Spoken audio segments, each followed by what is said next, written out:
नमस्कार दोस्तों, युवाम एकेडमी के ऑनलाइन क्लास में आपका स्वागत है। हम आज संविधान की टॉपिक लेंगे अनुसूचियां, जो हर एक पेपर के लिए बहुत इम्पोर्टेंट है। जो हर एक पेपर में कोई ऐसा पेपर नहीं है जिससे अनुसूचियां का एक या दो क्वेश्चन ना आए। इसलिए आप इस वीडियो को देखें और आपका 2 नंबर फिक्स हो जाएगा और अच्छे से इसको समझते हैं। तो चलिए शुरू करते हैं। अनुसूचियां, संविधान की अनुसूचियां में क्या है? तो अनुसूचियां में संविधान के सभी मुद्दों को रखा गया है कि किस अनुसूची में क्या प्रावधान है, और यही पेपर में बनता है। जिस समय संविधान लागू हुआ था, पिछले वीडियो में मैंने बताया था कि 26 जनवरी 1950 को पूरा संविधान लागू हुआ था। उस समय संविधान की अनुसूचियों की संख्या 8 थी जब संविधान लागू हुआ। लेकिन वर्तमान में पूछता है तो वर्तमान में 4 बढ़ करके वर्तमान में कुल अनुसूचियों की संख्या 12 हो गई। यानी ये 2 क्वेश्चन यही पे बन जाएगा कि जिस समय संविधान की अनुसूचियां लागू हुआ था उस समय अनुसूचियां कितनी थी? तो 8 थी, और वर्तमान में पूछता है तो 12 है। यानी मूल संविधान में अनुसूचियों की संख्या 8 थी, लेकिन वर्तमान में कितनी है? 12। चलिए एक एक को समझते हैं। पहली अनुसूची कहता है कि भारत राज्यों का संघ होगा। भारत राज्यों का संघ होगा जिसमें 28 राज्य और 9 केंद्र शासित प्रदेश होंगे। 28 राज्य और 9 केंद्र शासित प्रदेश होंगे। मैं बताना चाहूंगा कि 2019 से पहले 29 राज्य और 7 केंद्र शासित प्रदेश थे, लेकिन 2019 में जम्मू कश्मीर से 370 हटा दिया गया, तो जम्मू कश्मीर को 2 केंद्र शासित प्रदेशों में बांटा गया, एक जम्मू और एक लद्दाख बनाया गया। इसलिए वर्तमान में 28 राज्य और 9 केंद्र शासित प्रदेश है। दूसरी अनुसूची कहती है कि जितने भी संविधान के पदाधिकारी हैं, राष्ट्रपति, उपराष्ट्रपति, प्रधानमंत्री, राज्यपाल, मुख्य न्यायाधीश, इन सभी के वेतन एवं भत्ता का प्रावधान है दूसरी अनुसूची में।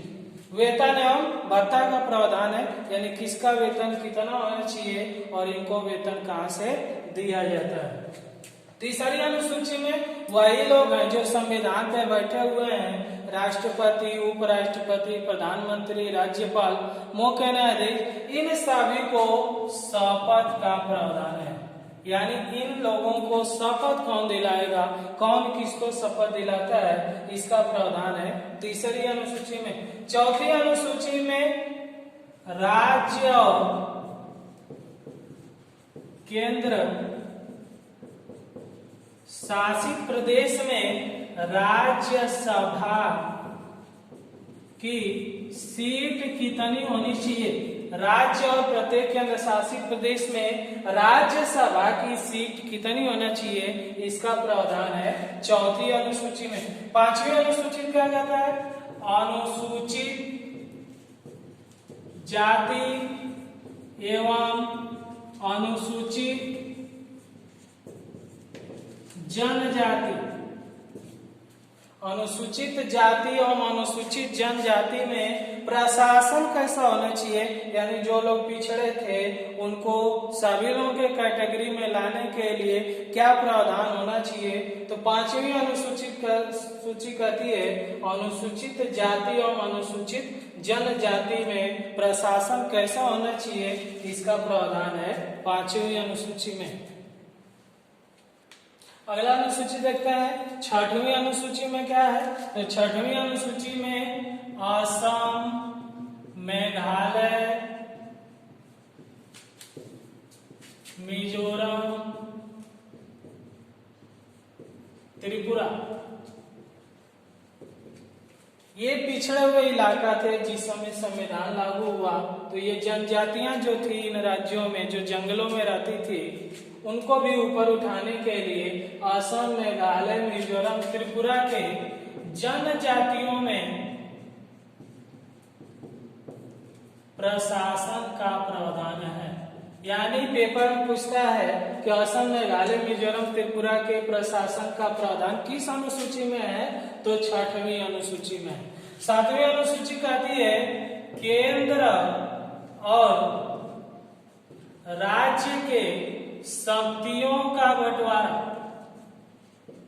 शक्तियों यानी केंद्र का कितना शक्ति होना चाहिए और राज्य की कितनी शक्ति होनी चाहिए, इसके लिए 3 सूचियां जोड़ी गई हैं। 3 सूचियां, संघ सूची, राज्य सूची, समवर्ती सूची। यानी संघ का कोई विषय है तो उस पर नियम कानून केंद्र सरकार बनाएगा, राज्य का विषय है तो उस पर नियम कानून राज्य बनाएगा, और समवर्ती का विषय है तो उस पर केंद्र और राज्य दोनों मिलकर विषय बनाएंगे।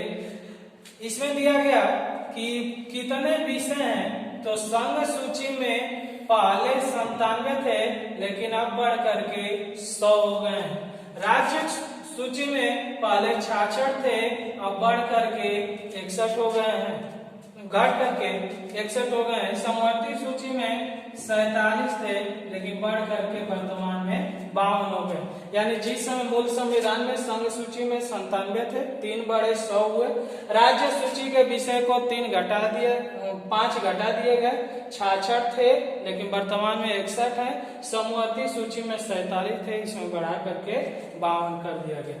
8वीं अनुसूची में भाषाओं का उल्लेख है। भाषाओं का उल्लेख, इसमें भी क्वेश्चन पूछता है कि कितनी भाषाओं का उल्लेख है, तो जिस समय संविधान लागू हुआ था उस समय भाषा के आधार पर राज्यों का गठन हुआ था, तो उस समय 14 भाषाओं को जोड़ा गया था। लेकिन बाद में 1 फिर बढ़ाया गया, फिर 3 बढ़ाए गए, फिर 4 बढ़ाए गए। इस प्रकार कुल 22 भाषाओं का उल्लेख है 8वीं अनुसूची में। तो 14 तो जिस दिन संविधान लागू हुआ था 1953 में आंध्र प्रदेश भाषा के आधार पर बना था।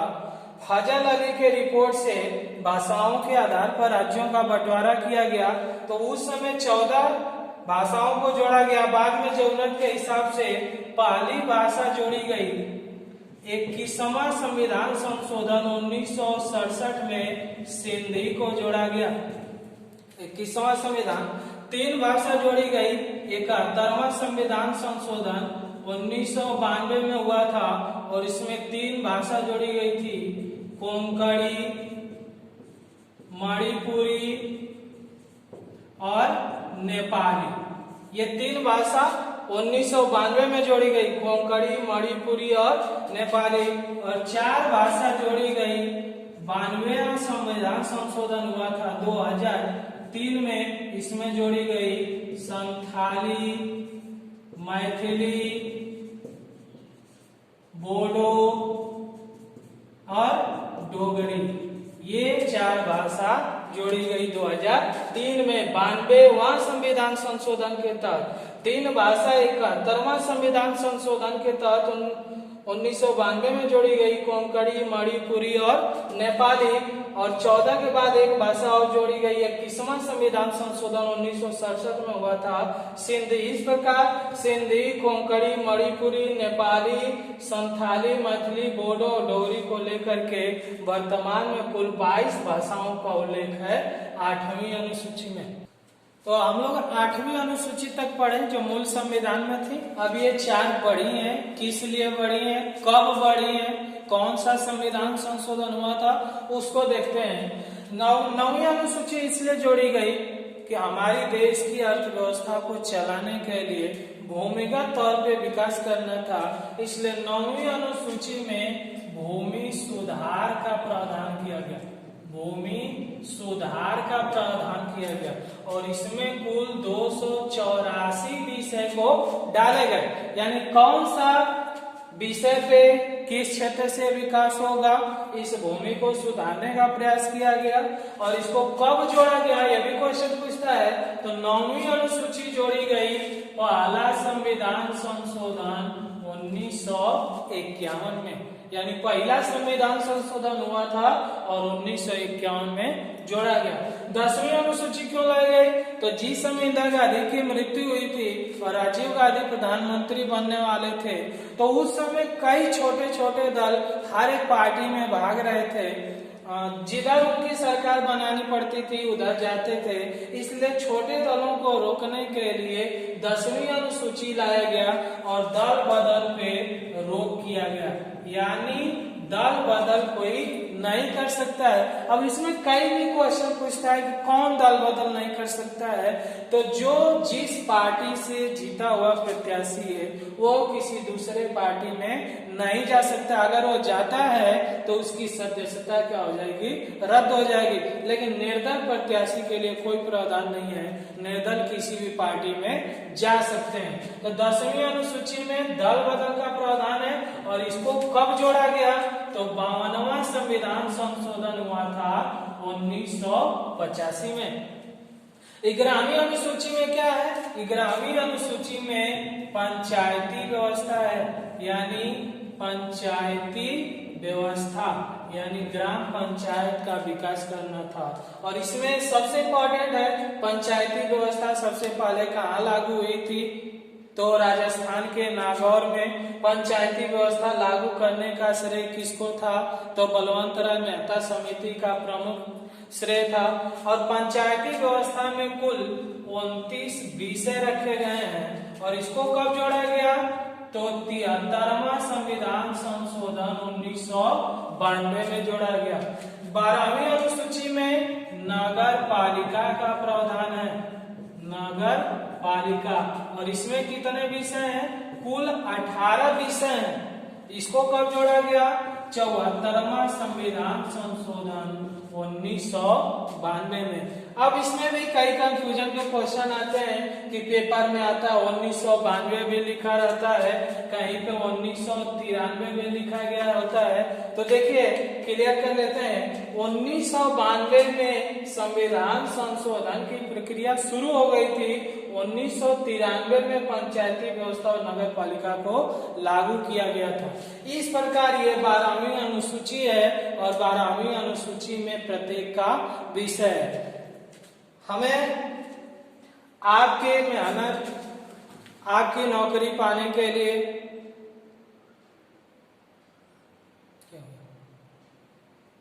तो इस प्रकार हमने 12वीं अनुसूची और 12 अनुसूचियां देखा। हम आशा करते हैं कि इस वीडियो को देखेंगे तो आपको जरूर समझ में आएगा। आप हमारे साथ मेहनत कीजिए, इस वीडियो को 2-3 बार देखिए। पूरा गारंटी है कि आपको प्रत्येक अनुसूची बहुत कम समय में आपको याद हो जाएगी। बस 2-3 बार इस वीडियो को देख लीजिए और आपका 2 नंबर फिक्स हो जाएगा। आपको ये वीडियो अच्छा लगा तो इस वीडियो को लाइक करें, कमेंट करें और इमाम एकेडमी के चैनल को सब्सक्राइब करें। जय हिंद।